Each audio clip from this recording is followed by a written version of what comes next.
Right, West Ham at the weekend. So Adam, Mohammed and Housen are here to talk about all things Manchester United. So let's start by discussing the formation. Against Feyenoord midweek, we saw what looked like a 4-1-4-1.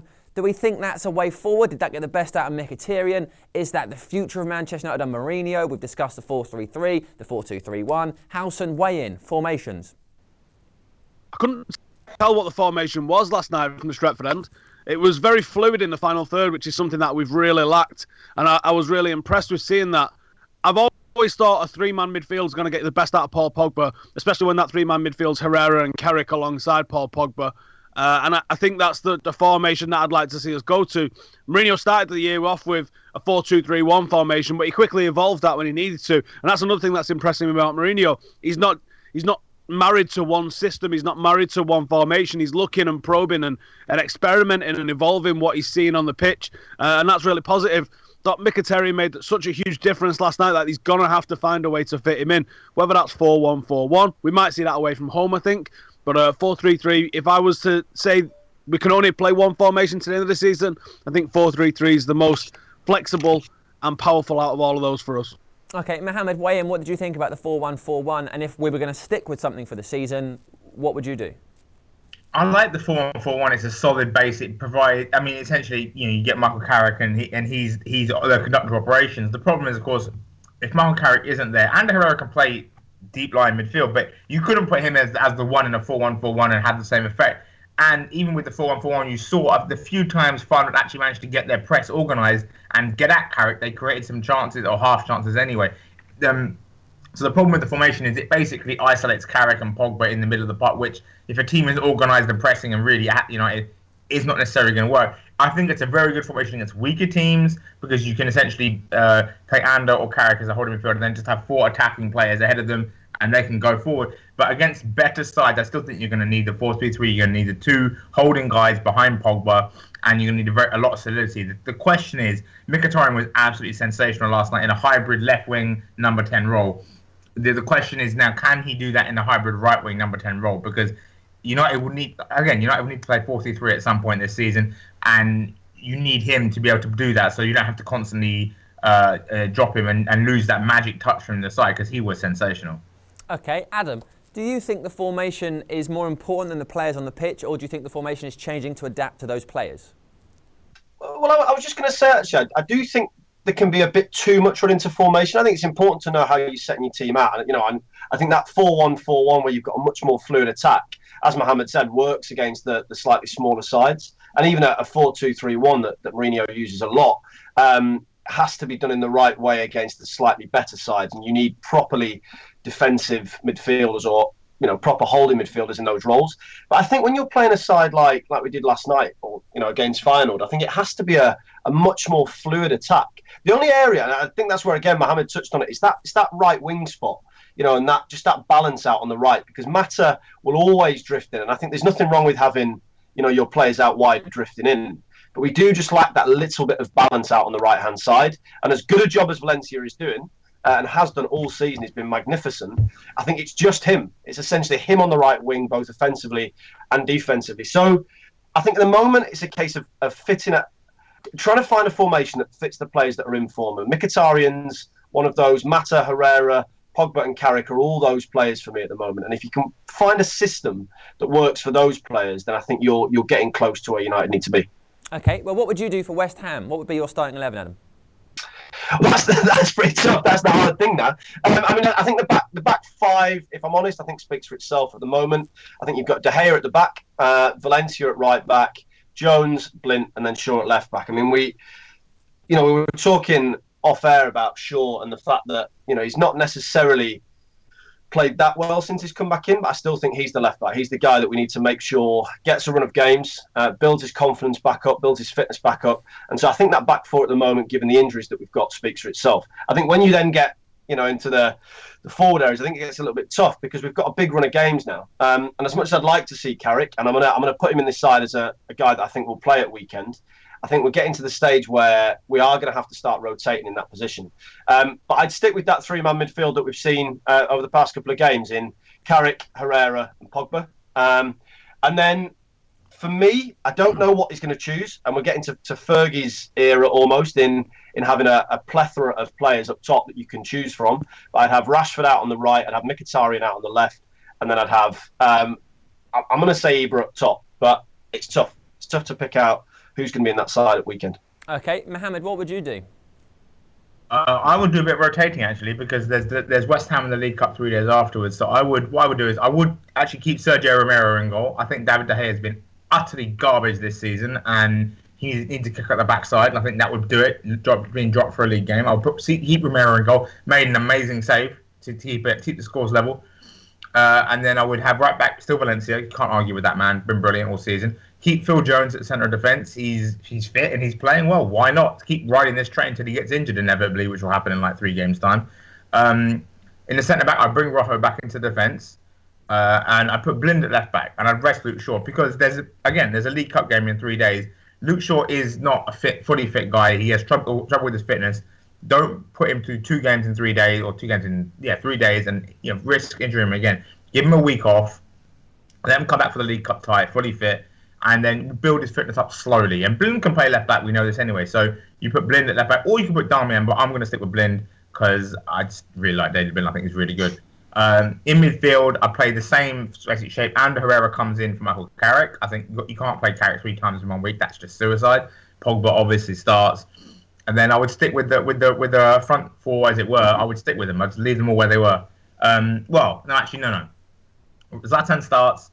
Mata, Mkhitaryan starts. I would put Rooney out for Martial. I think Martial is such an important piece of United's team this season. Just needs to get games and minutes. It's not that Rooney played badly. Rooney was excellent, but I would just give Martial the games to get the fitness, and Rooney will come back in for the League Cup where he'll do very well again, I'd imagine. Someone who doesn't agree that Rooney was excellent, Stephen Howson. What would your team be? I'm playing him though. I don't think Mkhitaryan's going to play. I'd like to see him play, but I don't think Mourinho's just going to throw him in just like that. I don't know. Well, he might after how good his performance is, but I just get the feeling that he'll be back on the bench again this weekend. I'm going to go with Big Dave back in net. I definitely agree with Mohammed that Romero is probably the best backup keeper in the world. He's far too good to be anyone's backup goalkeeper. When you think about it, this is a guy that plays his national football with Lionel Messi and then sits on a bench for a team that has Phil Jones in it. 3 finals in 3 years. Madness. He's a phenomenal goalkeeper. Shown when he was called upon last night exactly how good he is. But I do think Big Dave will come back in. And then Valencia is an absolute rock at the moment at right back. Got to play. I would play Luke Shaw because I think you've got to force the fitness through him. And I think people are saying that Jose's been a little bit hard on him in the press. I'm not sure he has. He's been honest about him in the press, and I think his agents jumped to his defence, and then that's caused more of a scene, if you like, by his agent coming out and saying stuff. I think it's probably not a bad relationship, but I think he needs to be played through it. He's not performing at the moment to the level that he was prior to his leg break. He needs to get back to that as soon as possible. Centre half, I'm going to go with Rojo and Blind. I think Phil Jones has done all right for 3 games, which means he's probably going to get injured in the next one, so let's just leave him. The midfield 3 has got to be Carrick, Herrera and Pogba. And I think Carrick will probably only last 60 minutes, but hopefully the job will be done by then anyway. And then the forward 3, now, we've got the options. This is the crazy thing, is we've got a lot of options. I'm going to be leaving Rashford out, which I don't like to do. I'm going to be leaving Lingard out, which I don't like to do. I'm going to leave Mkhitaryan out, who absolutely deserves to start. I just don't think he's going to get a start. I'm going to go with Mata on the right, Rooney on the left, and Zlatan up front. Can I just say something quickly as well? How good is it to have the options that we've now got again? And actually, it's not options because they're not playing well. You know, we've got really good options up top. Lingard coming on last night against Feyenoord doing unbelievably well. I think we've got really good options in those forward areas, which we've not had for a little while. Yeah, Lingard is going to be a really, really important player this season. He'll be like Jesper Blomqvist was in the treble season. He's not going to play that many games. He'll play like 15 games. I think be really important at all 15 of them. You can see it. Okay, nice. Okay, we'll now have a quick look at our FanDuel team of the week. Right, so this is our FanDuel team this week. Obviously, we've got David De Gea in goal, we've got Mata, we've got Ibrahimovic because those guys are phenomenal. We've also picked, as you can see, 2 forwards from Sunderland because they're playing Liverpool and we're hoping Moyes' boys will do us a good job there. If you want to get involved in our FanDuel Fantasy League, it's really straightforward. You have to be over 18 and inside the UK to play. It costs £5, but if you use the promo code DEVILS, you get your money back if you finish outside the paying places because you can win up to £5,000 doing this and you might beat us. You almost certainly will. We are rubbish. I mean, we've got 2 Sunderland players, so you can see this isn't what we're best at. But, you know, it's fun, isn't it? And with that done, we're going to talk about someone who's already made a few headlines so far during this debate, as it were. Phil Jones, who seems to be a new player under Jose Mourinho. Is that because Mourinho has sort of taken him apart and built him back up? Is this the Phil Jones Alex Ferguson told us would be a sort of United great? Or is this just Phil Jones when he isn't injured? What do we think? It's Phil Jones when he isn't injured. Phil Jones was an amazing. Remember him at 19? He was a box-to-box central defender. For Blackburn, he was unbelievable for Blackburn. He was a sensational teenage talent. Like, I mean, you know, you could almost see why Fergie made those ludicrous statements about him. He really had it all, and it's just injuries. Injuries have completely wrecked him. He's always played with a bit of callous disregard for his own well-being. So yeah, that kind of hurt. That doesn't help him at all. But you know, he's so talented. It's just he was a great 19-year-old defender. The problem is at 25, he still plays like a 19-year-old defender sometimes. Mm-hmm. But with minutes, with fitness, this is how good he can be. We know this. I mean, you know, he's still got a ways to go. He's got to take that next sort of step, if you will. But you know, Chris Smalling got much better under Louis van Gaal. There's no reason why Phil Jones, if he stays fit, can't get much better under Jose Mourinho. There was a time when Mourinho was Chelsea manager that he spoke of his untouchables and the players that he just wouldn't drop. Do you think Phil Jones could become that man, Adam? No.